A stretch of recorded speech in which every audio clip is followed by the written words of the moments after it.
m'appelle Victor Bourgeois, je suis vice-président du comité à Saint-Félix de Kingsey.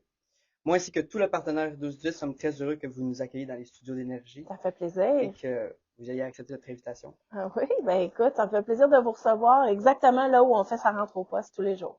Ok. Donc, on pourrait commencer l'entrevue. Oui?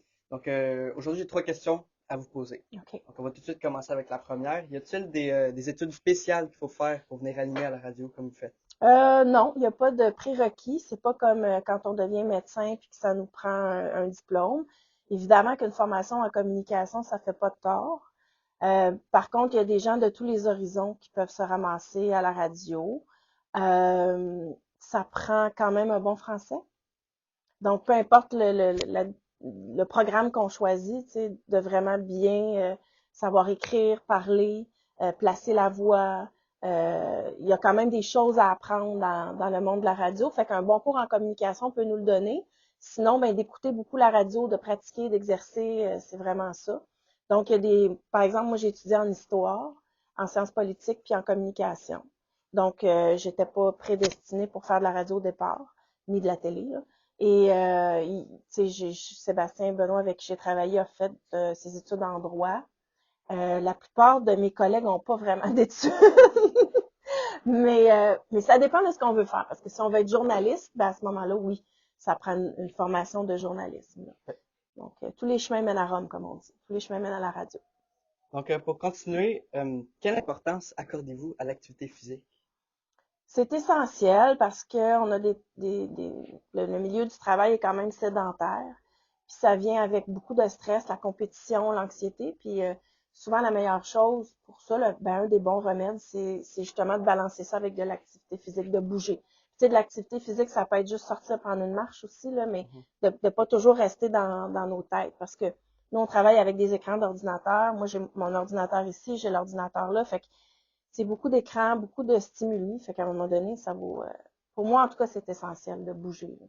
C'est bon. Et pour terminer, euh, lors d'un coup de téléphone que vous avez fait, Oui. est-ce qu'il y a quelqu'un qui a tellement cru à la situation que ça aurait pu finir par dégénérer si vous ne lui avez pas dit que c'était une blague? En fait, on fait toujours beaucoup de recherches quand on fait des coups de téléphone. Tu sais, avec les complices, puis notre producteur, il se passe énormément d'échanges. Donc, il faut toujours s'assurer que la personne qu'on va piéger n'est pas cardiaque, n'a pas de problème de santé majeur, et pas dans un endroit comme sur la route ou avec un véhicule à proximité. Tu sais, quelqu'un qui pourrait prendre son auto puis tout de suite partir sur la route pour essayer d'aller dénouer une situation. Donc, et souvent, les gens qu'on piège sont dans leur milieu de travail, puis il y a des gens autour dans le milieu de travail qui sont au courant qu'il y a un coup de téléphone qui va se passer. Donc, on s'assure qu'ils soient bien entourés. Puis, parce qu'on ne sait jamais ça va être quoi la réaction. Puis, il y en a qui réagissent très fortement. C'est comme là, ça fait 3 fois qu'on piège Nancy Vaillancourt. Elle part de 0 à 100. Mais elle est jeune, Nancy, tu sais. On le sait, là. Puis je suis sûre que dans sa vie de tous les jours, elle pogne un nerf comme ça souvent. Fait que mais on s'assure vraiment de faire une recherche. C'est surtout là quand des fois on piège des personnes âgées, là, tu sais, ça devient extrêmement crucial. Mais on s'arrange tout le temps pour que ça soit sécuritaire. Bon. Ouais. Bonjour, moi c'est Gaëlle Lausière. Je suis trésorière dans le partenaire 12-18 de Saint-Félix de Kingsey. Ben bravo. Pour commencer, c'est quoi la blague la plus malaisante que vous avez dit à la radio? Ça dépend à quel niveau malaisant, tu sais, dans le sens que des fois, je dis quelque chose d'hyper personnel que normalement tu dirais pas à la radio, mais moi, j'ai pas le malaise à la même place que tout le monde, mettons. Fait que ce qui pourrait être malaisant, mettons, pour toi, probablement ne l'est pas pour moi. Je sais pas si vraiment j'ai été malaisée. Peut-être que mes collègues, je sais pas, faudrait que je leur pose la question. Malaisante, je pense pas que j'ai eu de gros malaises. À un moment donné, j'avais piégé Christine Morancy, puis je l'avais appelée pour lui dire qu'elle avait tout cochonné le studio, puis qu'elle avait pas d'allure, puis tu sais, j'arrêtais pas parce que j'étais dedans, là, puis elle écoutait, donc, tu sais, là, peut-être un peu que j'ai recréé un malaise, là, parce que j'étais allée peut-être un peu loin dans ça, dans cette blague-là, mais autrement, non, je me sens pas très malaisée. OK. Ouais.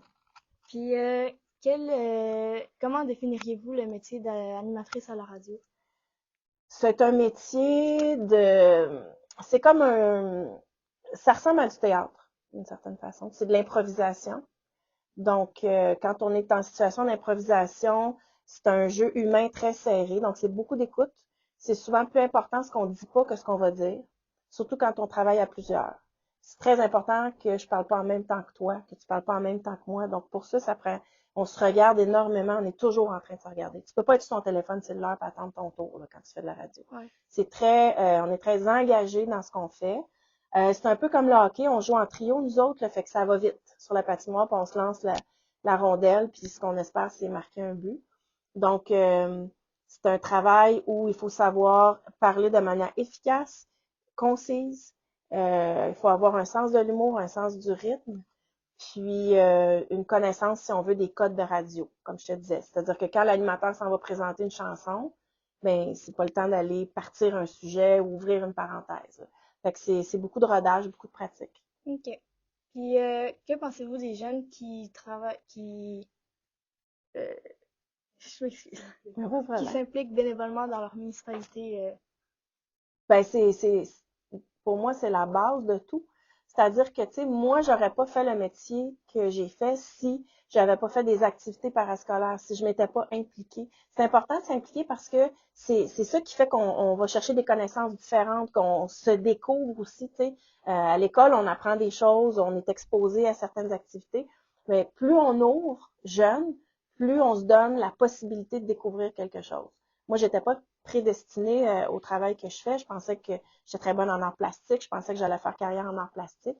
Puis c'est vraiment des orienteurs puis des gens que j'ai rencontrés qui m'ont poussé vers les communications. Fait que je pense que c'est important. Puis, tu sais, vous apprenez aussi à rencontrer des nouvelles personnes, puis à vous présenter différemment. Puis ça, là, c'est essentiel dans le milieu du travail aujourd'hui. C'est ce qui fait toute la différence. Fait que je pense que c'est hyper important. Ouais. Merci. Puis je vous dis bravo. Bonjour, moi c'est Michaela Mantel. Je suis responsable de relations publiques au comité de Saint-Félix-de-Kinsey et j'ai 4 questions pour vous aujourd'hui. Oui. Premièrement, qu'est-ce qui vous a inspiré à faire ce métier? Vraiment des orienteurs à l'école, c'est-à-dire que j'étais partie dans d'autres champs d'intérêt. Et puis, à un moment donné, ben, il y a des professeurs qui m'ont dit, il me semble que tu serais bonne en communication. Évidemment, moi, mon père était réalisateur télé, fait que j'avais déjà des connaissances dans ce milieu-là, mais tu sais, souvent, on veut faire différemment de nos parents. Hein. Fait que je voulais vraiment partir dans une autre direction. Et puis, les profs m'ont suggéré d'aller étudier en communication. Puis, quand j'ai commencé à étudier en communication, ben, c'était clair que c'était quelque chose qui était pour moi. Évidemment, c'est un milieu qui est difficile à percer. C'est un milieu où on est travailleur autonome, donc ça prend un type de personnalité pour ça. Puis moi, ben, ça fitait bien. Donc, c'est un peu un concours de circonstances. Merci. Et qui vous a le plus soutenu dans votre cheminement? Il y a eu mon père, beaucoup, parce qu'évidemment, il connaissait le métier. Mes premiers patrons, je suis rentrée stagiaire à CKVL Radio quand j'étais dans le début de ma vingtaine. Et puis, ils m'ont beaucoup, beaucoup encouragée. Puis, je pense que c'est les premières personnes qu'on rencontre sur notre chemin, des fois, qui vont nous donner un élan. Puis, après ça, au fil du temps, on rencontre d'autres personnes aussi, des mentors, qui nous aident à persévérer, si on veut, parce que, tu sais, bon, une carrière, moi, ça fait 30 ans là, que je fais ça, tu sais, ça a des hauts, des bas. Donc, mes premiers patrons qui m'ont choisi comme stagiaire, qui ont décidé pour la première fois de me payer, là, que je reçoive un chèque de paye pour faire ce travail-là, ben, c'est ça qui a fait toute la différence dans ma vie. Puis encore aujourd'hui, ils travaillent en radio, puis je les côtoie. Fait que ça fait drôle, là, tu sais, que 30 ans plus tard, on soit encore ensemble. Et quel message voudriez-vous envoyer aux jeunes de notre région? D'essayer des choses, de se faire confiance, d'être curieux. C'est un beau mélange de se fixer des objectifs, mais aussi de se laisser ouvert à la possibilité qu'il y ait d'autres choses. De ne pas se décourager, de suivre, c'est important de suivre notre instinct. Ce que les gens nous disent à l'extérieur sont aussi importants, les conseils. Je pense qu'on sait toujours à l'intérieur de nous quand on aime quelque chose.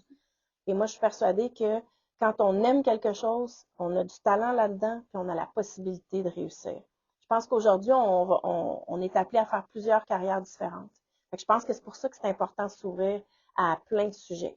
Parce qu'avant, on faisait 40 ans dans une entreprise, faire un métier. Aujourd'hui, on fait plein de petits métiers connexes. Comme moi, je fais de la radio, mais je fais aussi de la télé, mais je fais aussi, je suis productrice, tu sais, fait que on jongle plusieurs balles. Fait que je pense que c'est important d'apprendre à jongler quand on est jeune. Fait que d'avoir des activités scolaires puis de vous impliquer comme vous faites dans le milieu de votre municipalité, mais vous apprenez à jongler. Ça va être extraordinaire pour l'avenir. Merci. Dernière question. Que pensez-vous de la relation entre les jeunes et la vapoteuse de la cigarette? Ah ben ça, comment dire, dans mon temps, c'était la cigarette. Aujourd'hui, c'est la vapoteuse. Je pense que, tu sais, on cherche tous une façon d'être cool, d'être intégré, de gérer notre stress, de gérer notre anxiété. Puis souvent, ces choses-là qui semblent très faciles arrivent à nous quand on est jeune. Puis c'est dommage parce que facilement, on devient accro à ça. Ça devient une béquille, puis c'est mauvais pour la santé.